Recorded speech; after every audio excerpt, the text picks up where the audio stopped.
Hello, my name is Sebbi and welcome back to the coffee break in Minecraft. Today is Wednesday, October 23rd, 2024. It is time to feed the cat. I think... Hi, spider. I think cod is the perfect fish of choice for today. The cat seems to agree. Here, have you caught?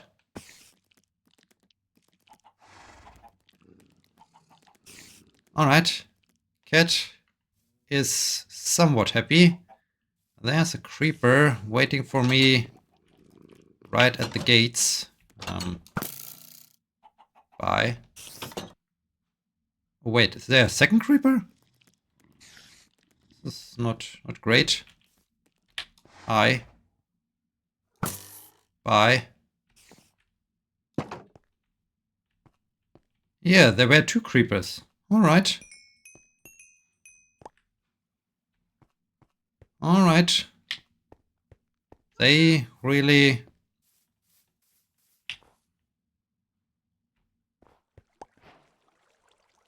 increased their attacks. I got a new recipe. I got a sack. Whatever I should do with a sack. Alright. Yeah, my bees seem to be industrious. These bees have already filled that... Oh, this one too. Both are dripping. Okay, I can harvest some honey again. That's cool. That's exciting. Alright. I like to see whether my sugar canes have grown. All those things at the beginning are confusing me. Two creepers, new recipe all of a sudden. And yeah, then also the question that there's one tree in the park, and I was thinking, wait, was this tree really just standing on a single block of dirt? Was there some dirt around it? I think I need to watch some previous episodes to see if the park has changed. This paranoia is not good. This paranoia is really bad. Okay, I need to see what this sack is all about. Can I craft a sack to carry more stuff in my inventory? Would be exciting. I mean, we are now in a basically new version of Minecraft, so it increased by 0.1. So it was just a minor update, but there was an update, and I think this update provided us with this sack, whatever the sack does. Need to figure that out. Thanks to the spider that committed suicide, I guess, that I figured that out. Alright. Let's get... let's first take another look at that tree. I'm a little bit confused before getting over to the warehouse and then getting to the banks of the river, then figuring out what is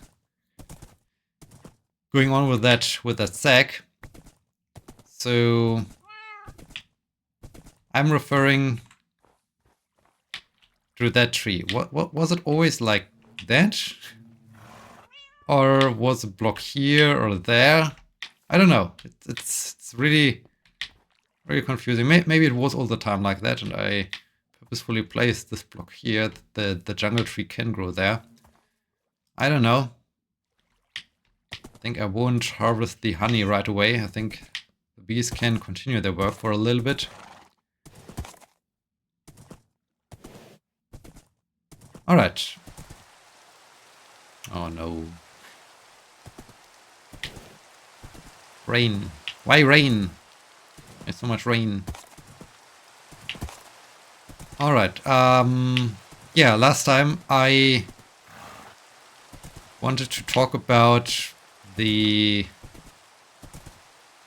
challenges of games, the moral challenges of some games when you can make decisions and the decisions can also conflict a little bit with your personal behavior, your personal opinion, your personal stance to things.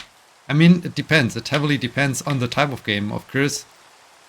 Some games, that's fun to be evil.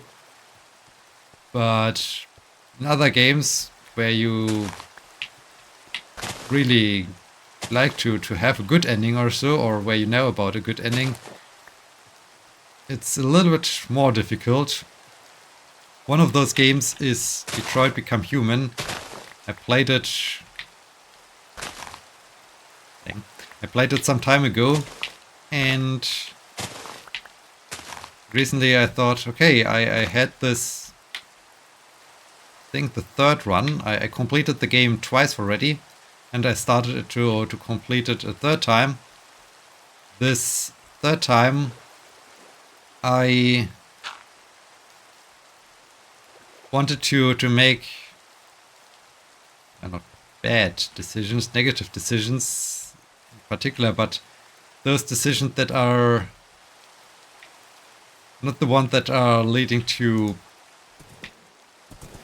what I would define the best outcome. So I just wanted to experience how does the story evolve when I make those decisions. It was super interesting, super cool, but as I recently, so on Saturday, rediscovered this game, so to say. On Saturday I was thinking, hey, let's play Detroit again, and I loaded that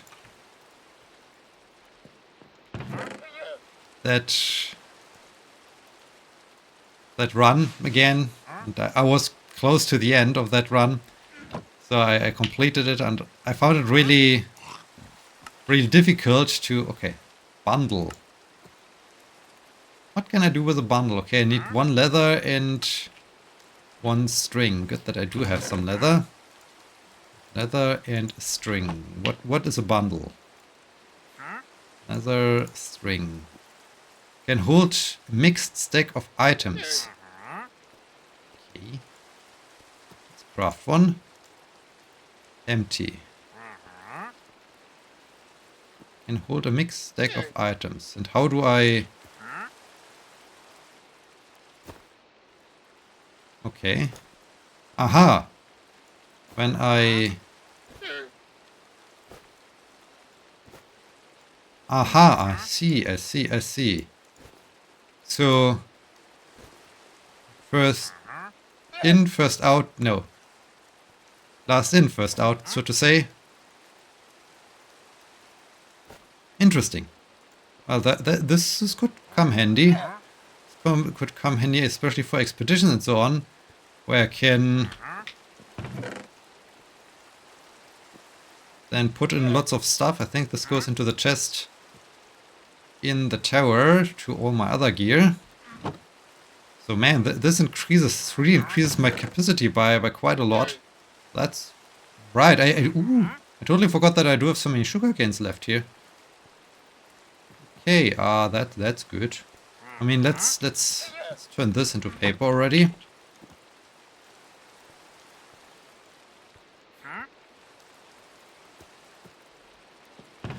And yeah, I found it interesting how difficult it felt to make some decisions where I just wanted to see what happens to the game that are basically against my personality, my ideas, how things should go, how things should be.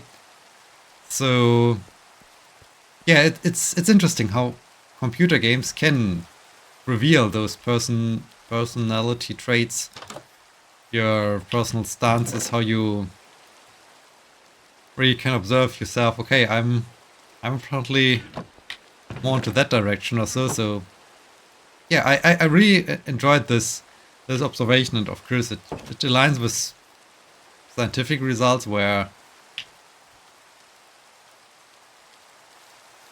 lots of experiments, user studies were conducted to investigate exactly this phenomenon.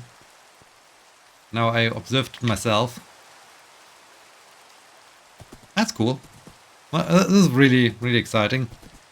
Yesterday I started playing Heavy Rain, which is also by the developers of Detroit Become Human. It was the game that was developed before Detroit came out, or where was it a game in between? I don't know. It's basically a game that came out before Detroit Become Human came out, and it's also one of those interactive dramas or so, where you have basically an interactive movie like Detroit Become Human, and so I'm really excited about it. I don't know what the story is about.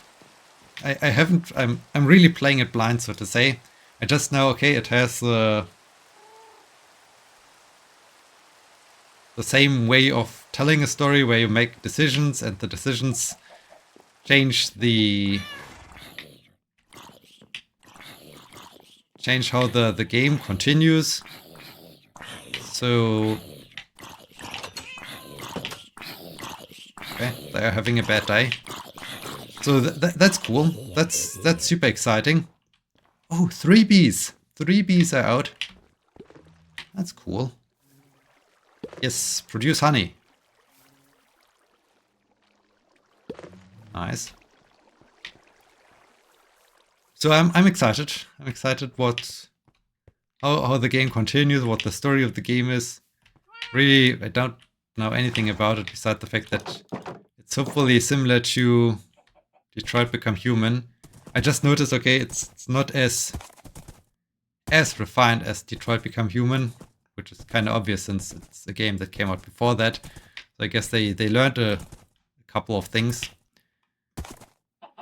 For instance, I found it a little bit more difficult to spot things where I can interact with and where I can do things. It's not that obvious. It would be the wrong word, but it's not that easily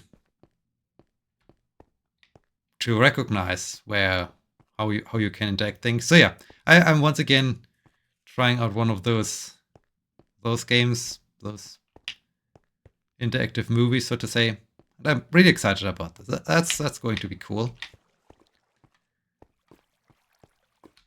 Today, in a couple of hours, I will board a train to Berlin, so I will visit my parents as planned for the next few days. When leaving my parents again, I will make basically a detour back home. Instead of taking the train directly home, I will first take a train to Bremerhaven, where the job interview for this position in Antarctica is taking place, so that's going to be exciting. This will definitely result in some, I hope, interesting story for the next episode when I'm back, when I can talk about how this interview was, what they asked, what the responses are, how my chances are. Maybe I know something about that one already. So yeah, that's going to be exciting.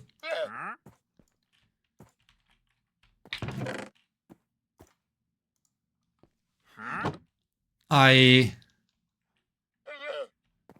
hope it will.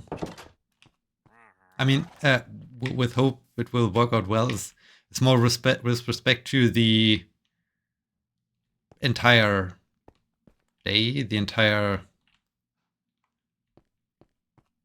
journey there and stay there and so on. I will arrive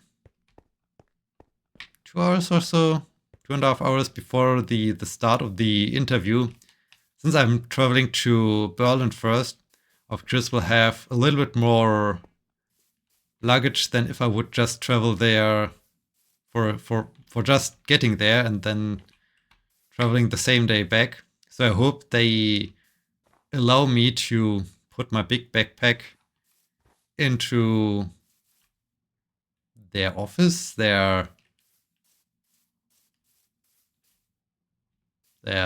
somewhere, somewhere in their building, so that I can explore a little bit the town of Bremerhaven before making it to the job interview. Maybe I can grab something, some lunch somewhere, or we'll just take something from home so that I do have some kind of picnic with me I can enjoy while exploring Bremerhaven, so that I can use the 2.5 hours I will be in the town before the start of the interview for something useful without being required to carry around my backpack all the time. So this would be cool. Hope that works out. Then I hope that the weather is okay, that I can explore the town for a little bit, see some cool things. I mean, it's basically at the coast to the North Sea, since they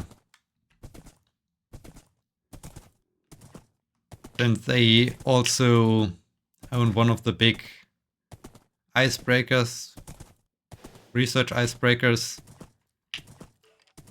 I'm quite sure the ship is somewhere out and about doing research, being somewhere out in the ice, but maybe it's also for some reason at the harbor. So this would be also cool when I can just spot that ship. So yeah, I don't know. I don't know what I can do there, but I hope I can use the time for some exploration. This would be cool. Yeah, then there will be this job interview. I have absolutely no clue what's going to happen. I'm especially confused as well. Confused is also the wrong word, but I'm also a little bit unsure, since they told me it will be only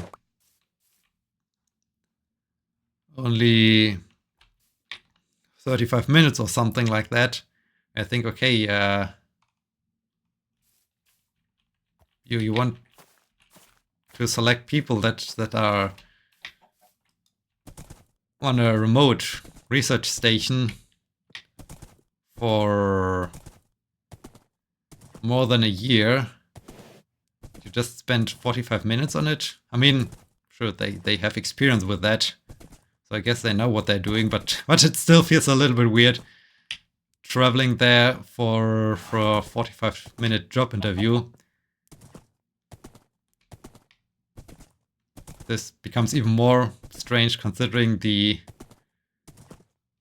frequent use of video calls and so on, where you think, okay, why traveling so much when you can also just make a Zoom call or something like that. So yeah, in this case, I'm really excited to see how the interview process is, what they ask, what they want to know, how the town of Bremerhaven is. All of this is, I guess, going to be interesting. And yeah, then I think I do have, maybe if they stick to those 45 minutes or so, I still have one. Why is there an Enderman? I have, it's daytime. You're not supposed to be out here. Why are you out here? I mean, it was raining, it's daytime. There's so many reasons that are basically against you being here and against your existence, so to say. Why are you here, Enderman? Yeah, so that's of course going to be interesting. Speaking of the weather, and hoping that the weather is good for some exploration of the town. Well, lately it still feels a little bit like summer. Well, not completely like summer. I mean, it's often foggy and very wet and high humidity and so on. But the temperatures are also kind of high. On Monday, I met with a couple of friends for playing some some board games. Well, we just played one board game and it took longer than it needed. So for some reason, these friends have the tendency to really make the idea of a board game evening to a very long evening that is way beyond my normal bedtime. But anyways, so the game itself was cool, was fun, was nice to see all the friends again, play together. As we left, it still felt like, okay, it's like a stroll on a summer evening. Sure, it was not as hot as during the summer, but still around 16 degrees Celsius or so, and we are in the middle of October. Soon we will hit Halloween, soon we will hit November, and many years ago, November often was the month with the first snow, and now we are still having temperatures like in a summer evening or something like that, which is a little bit strange and concerning. It's definitely concerning that the weather's like that. So yeah, that's also strange. On the other hand, it's also interesting with respect to running, as it feels like I do have more or less the constant good climate for running. So, but that's also neat. You might have noticed that there's still the lack of background music. I haven't found some good background music yet. My idea still is to use some kind of artificial intelligence music generator for having some kind of background music. But so far I haven't really found a good AI music generator, as the good thing with AI generated music is it's royalty free. So there's a plus side on that one. On the other hand, the music generated, of course, is based on the AI model having trained on all the existing music. So it's also a little bit like, okay, we are stealing a little bit the intellectual property of someone, which makes the entire idea of all that AI-based content creation a little bit weird. Why are there so many bats now? What happened? What happened with this minor game update? I mean, I got a good nice bag that I guess is coming handy for future expeditions, because it definitely increases my capacity to carry things home. That's cool. Or to have lots of food or something like that. I mean, I could have a bag full of food. Whatever. That's definitely a nice thing, but lots of beds and so on. It feels weird. Or it's a thing that happens because we are approaching Halloween. I don't know. This might also be a thing. Yeah, so I would like to use some kind of background music, but so far I haven't really found one, and I haven't found a music generator so far that fulfills my needs, which is a little bit sad. It would be still nice, as I haven't tried since I got the 2 content ID flags on 2 episodes of the Coffee Break more than a month ago. I disputed those content ID flags, and they just let it sit until the 30 days were over, and then the claim was removed automatically. But still, that's annoying. So I haven't tried whether it still happened that my Coffee Break episodes are tagged with content ID when I use Minecraft music, which would be really a shame. So yeah, still the need of some background music. So yeah, I guess we are at the end of this episode. The next episode will be after my journey to Berlin and Bremerhaven and the job interview for the position in Antarctica. Guess this will be an interesting episode. I hope you enjoyed that one, and I hope you join me for the next episode. Until then, my name is Sebbi. See you!